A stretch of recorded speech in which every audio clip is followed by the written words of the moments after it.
Magandang araw po sa inyong lahat. Meron po akong ihahatid na magandang balita. Yung siyam na marino na ating kababayan ay naligtas mula sa lumubog ng barko, yung MV Eternity Sea sa Red Sea noong Hulyo, at sila ay binihag ng mga Houthi sa Yemen. Sila po ay pauwi na.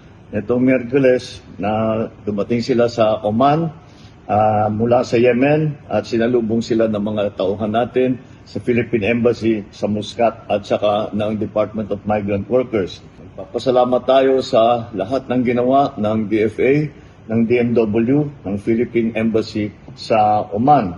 At huwag po natin kakalimutan na magpasalamat sa Omani government dahil sila talaga ay walang tigil na tumutulong sa atin. At kaya't pinapaabot ko ang pasasalamat ko sa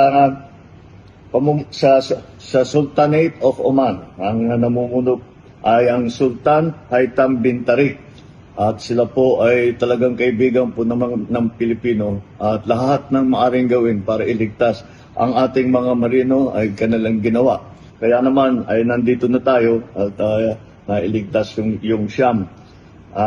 Dumating sila sa Oman, nagka-briefing ng kaunti, inayos ang mga dokumento nila, at hindi na natin pinatagal.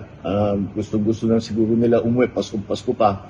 Kaya pinauwi na natin at parating na rin sa Pilipinas. Ipapaabot din natin ang ating pakikiramay sa pamilya ni Mr. Neil Roy Faner, dahil po siya ay sumakabilang buhay nung inatake yung barko na sinasakyan ng mga marino natin. Ito po ay ating ginawa dahil alam naman natin na kuminsan delikado ang nagiging buhay ng ating mga marino, dahil kung saan sila pumupunta, napapasok sila sa war zone, kung saan yung mga lugar kung saan may gera, nadadamay sila. Kaya mabuti kahit medyo natagalan ay sa wakas ay makauwi na ang ating mga kababayan.